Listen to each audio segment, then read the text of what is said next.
Au petit matin, autour de Paris, lorsque le temps est clair, on voit le ciel zébré d'une multitude de traces qui se croisent dans un désordre apparent. Produites par la condensation de la vapeur d'eau expulsée par les réacteurs, ces traces nous offrent une image furtive des grandes routes de l'espace aérien.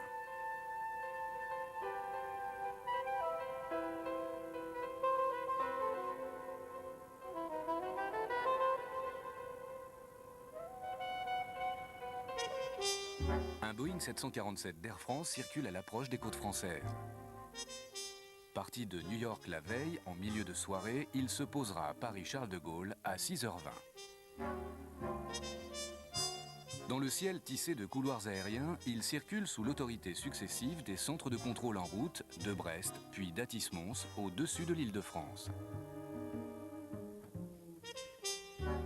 Les contrôleurs y guident les avions en fonction de normes minimales d'espacement destinées à éliminer tout risque de collision en vol. Ces normes définissent un volume de sécurité dans lequel aucun autre avion ne peut pénétrer. 300 mètres minimum en hauteur et 15 km dans tous les axes.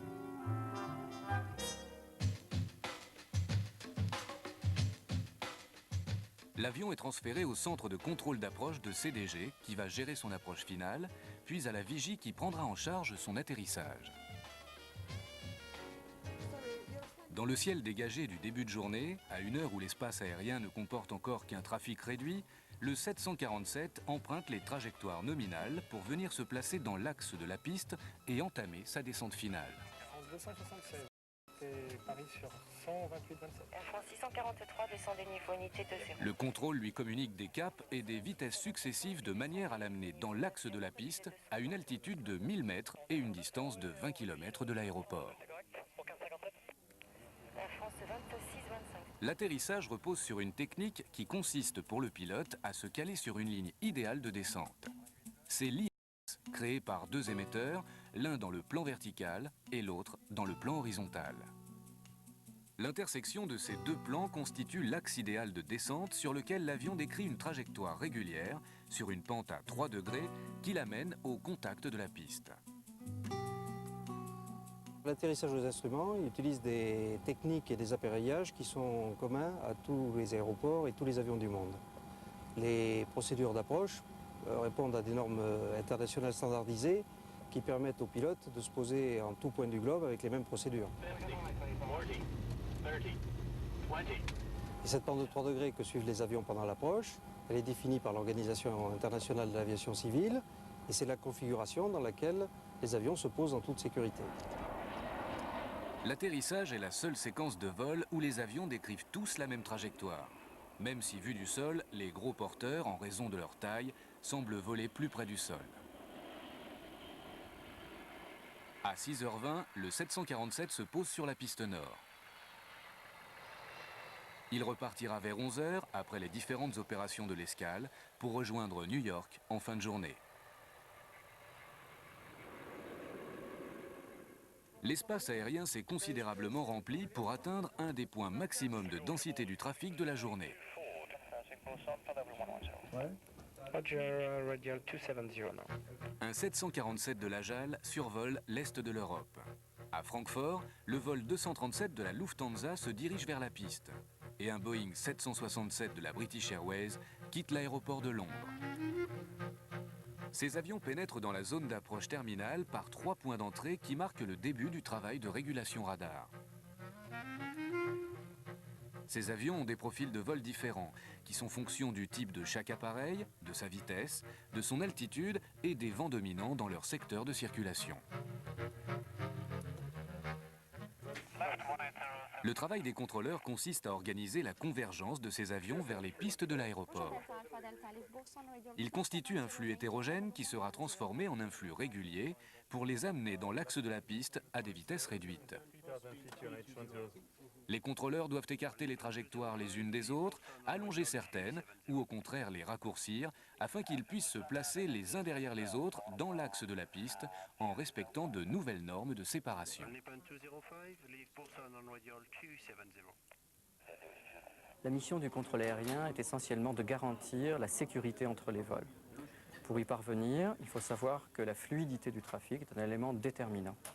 Nous assurons cette sécurité en utilisant notre espace d'une façon harmonieuse, en donnant des trajectoires différentes aux appareils afin d'éviter les points d'engorgement. Il faut savoir que le contrôle aérien est un système international interdépendant et que tout engorgement sur la région parisienne a des incidences sur d'autres plateformes et sur d'autres secteurs de vol. De plus, la définition de nouvelles trajectoires optimisées en zone d'approche évite les trajectoires basses à faible vitesse qui sont génératrices de bruit. Air France 320, la mise en route approuvée, prévoyez la piste 10. Air France 1476, bonjour, alignez. Les cadences de départ sont organisées de manière à respecter les normes de séparation entre les avions une fois qu'ils ont décollé.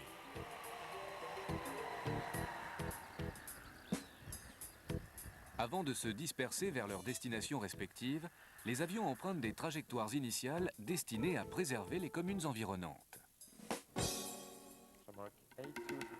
Ces trajectoires initiales impliquent une gestion très contraignante de l'ordre des départs, de leur planification, car il faut éviter que des avions de capacité moyenne, donc plus légers, soient pris dans les perturbations générées par des gros porteurs. Et éviter qu'un avion plus lent soit rattrapé par un avion plus rapide.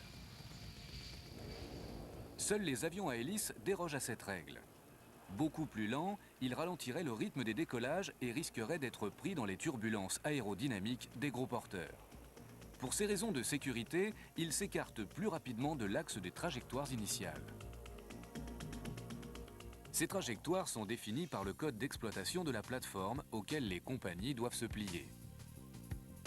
De plus, les pilotes respectent des procédures de moindre bruit qui les obligent à atteindre le plus rapidement possible l'altitude de 1000 mètres pour que le bruit émis par les avions soit le plus possible limité à l'emprise aéroportuaire. Ces règles d'exploitation, qui tendent à se généraliser sur tous les aéroports, ont poussé les constructeurs à intégrer, comme dans certains Airbus, des programmes informatiques qui définissent des trajectoires optimum de manière à réduire le bruit émis au sol.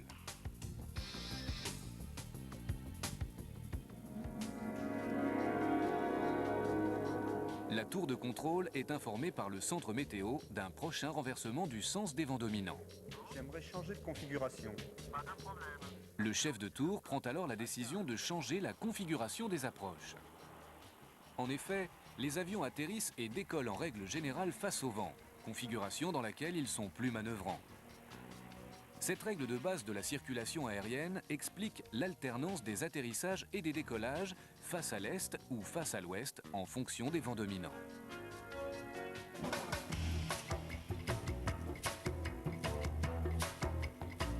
La plateforme va connaître une densification du trafic.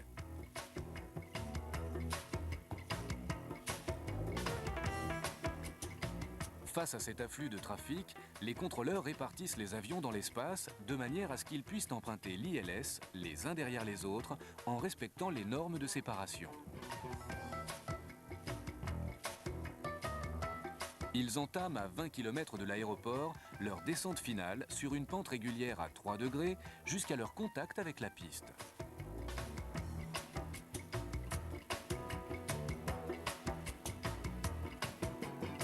Ils redécollent face à l'ouest en empruntant les trajectoires initiales communes. Dans cette configuration, le code d'exploitation impose aux appareils les plus bruyants et à ceux qui ont un faible taux de montée un décollage sur la piste nord.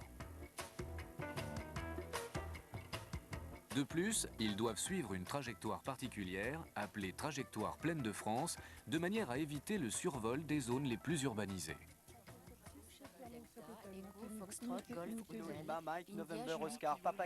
Ces grands principes de la navigation aérienne sont présentés dans la Maison de l'environnement.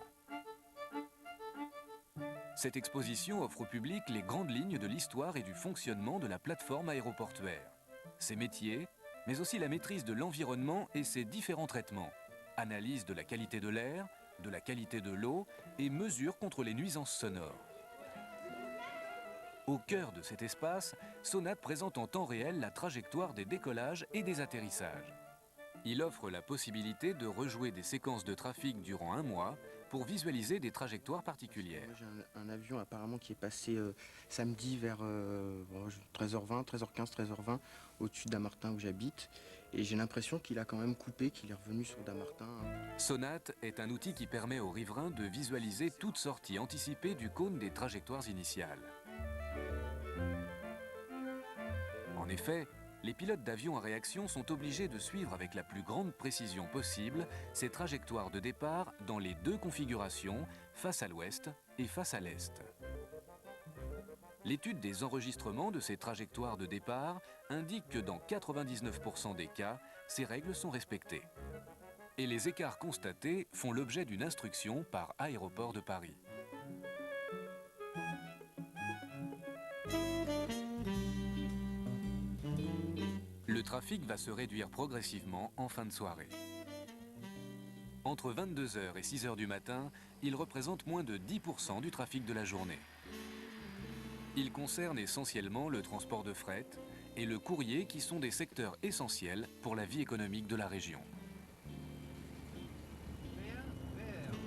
La nuit, le trafic baisse et à ce moment-là, il nous est possible de concevoir des procédures conçues avec l'objectif d'une réduction maximale des nuisances sonores.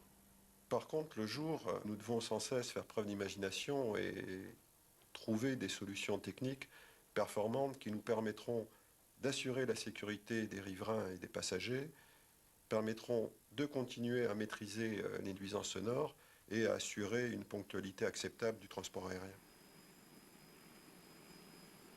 La construction de deux doublés de pistes à Roissy est l'un des éléments fondamentaux de ce problème. En effet, un doublé qu'il ne faut pas confondre avec deux pistes indépendantes simplifie considérablement l'exercice délicat auquel procèdent les contrôleurs, qui consiste à insérer des décollages au milieu des atterrissages. Et cette solution permet de concevoir un aéroport qui sera capable de traiter le trafic prévu dans les prochaines années. Aujourd'hui, deux pistes sont implantées au nord et au sud de la plateforme. Elles sont banalisées, c'est-à-dire qu'elles reçoivent toutes les deux des atterrissages et des décollages, ce qui peut entraîner de l'attente au décollage lorsqu'un autre avion est sur le point de se poser. L'aéroport Charles de Gaulle devrait comporter à terme deux doubles pistes.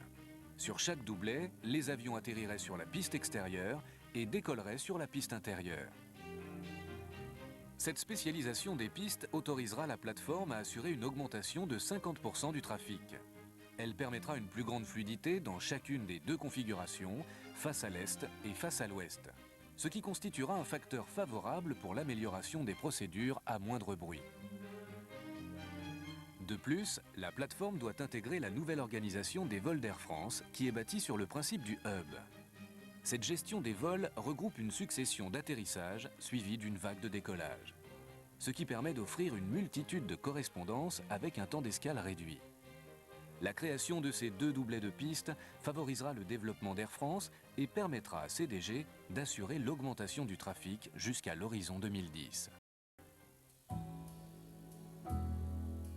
Associée à la réduction du bruit à la source et à l'interdiction des catégories d'avions les plus bruyants, elles permettront le développement de la plateforme sans augmentation du niveau global de bruit.